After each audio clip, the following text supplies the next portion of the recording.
that Coach Prime put on his X account. This stated Shedeur Sanders doesn't get along with teammates. That was a lie. Has poor study habits. A lie. Sits in the back of the room during team meetings. Another lie. Has a weak arm, which was a hella lie. Coach Prime, like I stated, reacted to this. He stated, God bless you, my brother. God has the final say. Not man. Thank God. That is the absolute truth. God had the final say. God has the final. And now Shedeur Sanders is the most Googled athlete in 2025. That ain't just by mistake. That ain't just by chance. No one is more Googled. Look at this. No one is more Googled than Shedeur. Look at this. No one is more Googled. Cleveland Browns staff are shaken tonight because Deion Sanders just put them on full notice. They thought they could twist the narrative, but Prime Coach wasn't having any of it. And when they tried to drag Shedeur's name into the mess, that's when everything changed now. The Browns front office is scrambling, and fans are demanding answers. Let's get into why this story just blew up. The whole situation blew up because people inside the Browns organization started pushing weak, lazy stories about Shedeur. They tried painting him as a bad teammate and an unprepared player, hoping the public would just accept it without thinking. But the problem is that none of it made sense. Anyone who actually watches Shedeur knows that he listens to his teammates or even pays attention to his work habits. And he's the opposite of what they claimed. It felt less like inside information and more like a cheap attempt to tear down a young black quarterback before he even steps on the field.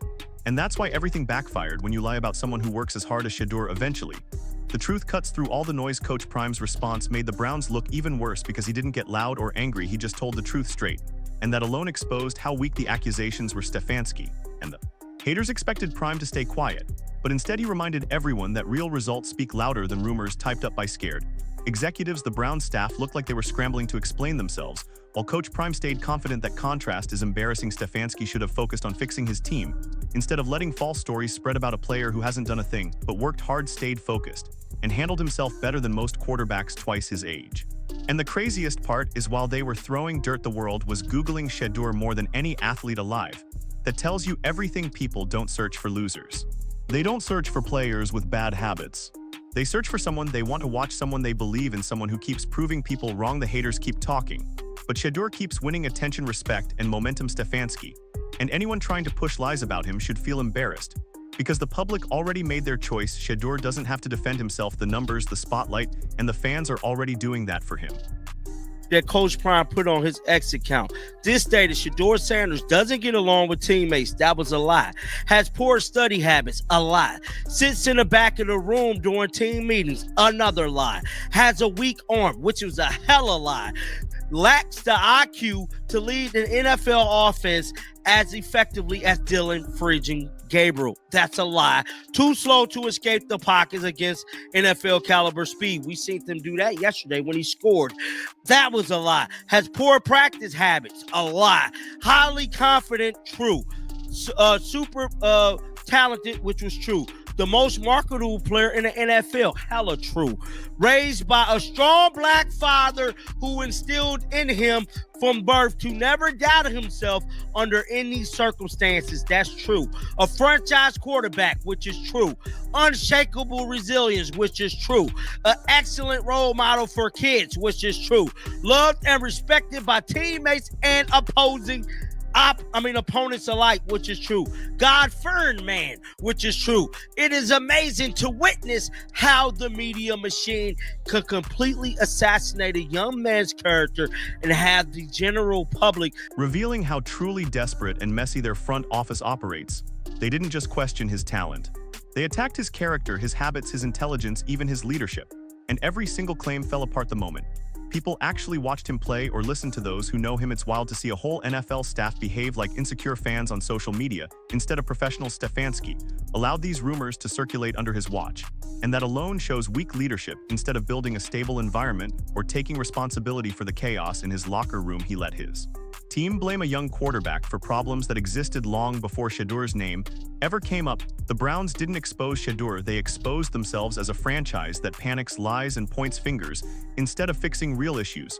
What makes their behavior even more pathetic is that the traits they tried to use against him are the exact things.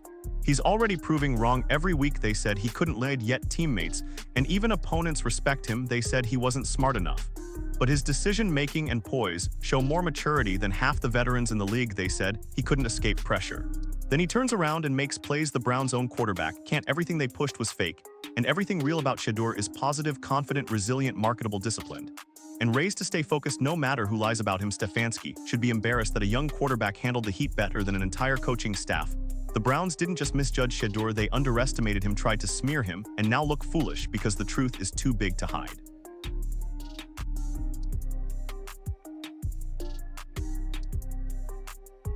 This is a theory that they was going to tank, right? And that could have been another reason why they didn't play Shedeur. They always knew Shedeur was better than Dillon Gabriel, right?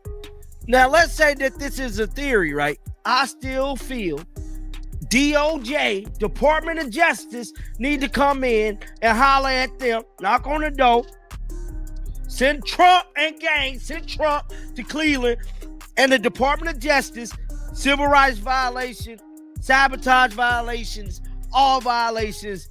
Congress need to get involved. Somebody need to go to jail, or somebody need to pay a hefty fine. And I ain't talking just no couple M's. I'm talking big boy bread. Shedeur Sanders fans, we all need to hit up the DOJ. There was an agenda against him. That boy was right. It's hard not to see something deeper going on. People aren't pulling theories out of thin air. The actions of that front office make you wonder if they were trying to tank and keep their best option on the bench on purpose. Everyone with eyes knew Shedeur was ahead of Dillon, yet they acted like he wasn't ready, like he wasn't good enough, like he didn't deserve a real shot. And Stefanski didn't just go along with it. He let it. That's why fans are fired up when a coach allows a talented young quarterback to be sidelined without a real reason. It stops looking like strategy and starts looking like sabotage. So, how did Stefanski get away with all this without anyone stepping in? How does a whole organization let a coach bury a player this valuable and pretend nothing is wrong? The Browns management looks just as guilty because they sat back and watched it happen. They saw the lies, the smear attempts, the strange decisions. And instead of firing Stefanski or demanding answers, they protected him. Why? What were they hiding? How do you look at a player like Shedeur, a franchise-level quarterback, and let your coach treat him like a threat instead of an asset? Fans are right to question who was involved, who approved what, and who tried to keep Shedeur down. And if a young black quarterback had his career messed with behind closed doors, who's going to answer for it? Who is paying the price? Because someone needs to explain how a team this messy was allowed to operate like this with no consequences. I know everything's on you and you don't want to get into it. Get into it. What went into your thinking that when Shedeur Sanders had led you that back from 14 down, he had led you back? What went into the decision to take him off the field and potentially have someone else throw a 2-point conversion? What went into your decision, Coach Stefanski? Hold on. Not only have someone else throw the 2-point conversion, have someone else throw the 2-point conversion that wasn't your quarterback, that was on fire like he was playing NBA jams. Hold on, a play like that in college, I understand it. Yes. I understand because they don't see it coming. Absolutely. Here's the rewritten text, adhering to all your instructions. Yes, I understand because they don't see it coming. The moment that had everyone angry was when Shedeur led the team back from a huge deficit, played calm under pressure, and had total control of the offense. Yet Stefanski pulled him off the field at the most important moment. It made no football sense when your quarterback is cooking, when he's locked in, when he's carrying the team on his back. You don't take the ball out of his hands. But Stefanski did exactly that. It felt like he ignored the entire comeback just to run a cute play that had no chance in an NFL environment. Shedeur earned that 2-point attempt. He fought for it. He was the reason they were even in position to tie the game. And for Stefanski to take that away from him wasn't just bad coaching. It was disrespectful. What made it worse is that Stefanski gave the most confusing reasoning afterward, acting like the decision was normal. Nothing about it was normal. It looked like a coach trying to be the smartest guy in the room and ending up looking completely lost. You don't pull your hottest player off the field. You don't bench the guy who just saved your team. You don't hand the ball to someone cold and expect magic. That's foolishness. So why didn't Stefanski trust Shedeur in the moment? He proved he was the leader of the team. Why does he keep making decisions that hold Shedeur back instead of pushing him forward? And why is no one in the Browns management calling him out for it? If they won't ask these questions, the fans will, because they saw the truth on the field. That's what makes no sense to me. That's what makes no sense to me. Nothing. First of all, it didn't make Who he started, he went with Flacco. Okay, fine. They said Dylan Gabriel, they drafted him in the 3rd round. Okay, whatever the case may be. We can't go back in time, undo what's already done. But moving forward, the guy gives you a great opportunity to win. A great opportunity. He's playing his ass off. And you undercut him by taking him off the field. You undercut him by going for 2 when it's unnecessary. So I'm just trying to figure out, and I don't want to use the word sabotage, but I will say I'm trying to understand your rationale and your thought process, what goes into going for 2 the first time when you're only down 14, you kick the PAT, you're down 7. Okay, now you're down 8 because you didn't get the first PAT. I mean, the first 2-point conversion. So now you're down 8, you gotta go for it. What goes into a rationale? After you see what your quarterback has done, why would you take him off the field? Why would you take him off the field? The whole situation becomes even crazier when you look at how Stefanski handled the game from start. To finish first, he plays musical chairs with quarterback starting guys who clearly weren't giving the team the best chance to win. Then, when Shedeur steps in and actually changes the momentum, Stefanski still treats him like an optional piece. Instead of the centerpiece, it's like he refuses to accept what everyone else can see. Shedeur gives you life. He gives you hope, he moves the ball, he handles pressure, and he plays with confidence the Browns badly need. Instead of building around that spark, Stefanski keeps making choices that cut the team's legs out from under them, going for 2 too early, taking points off the board, ignoring common sense. Every step of the way, the decisions look less like coaching and more like someone fighting against his own success.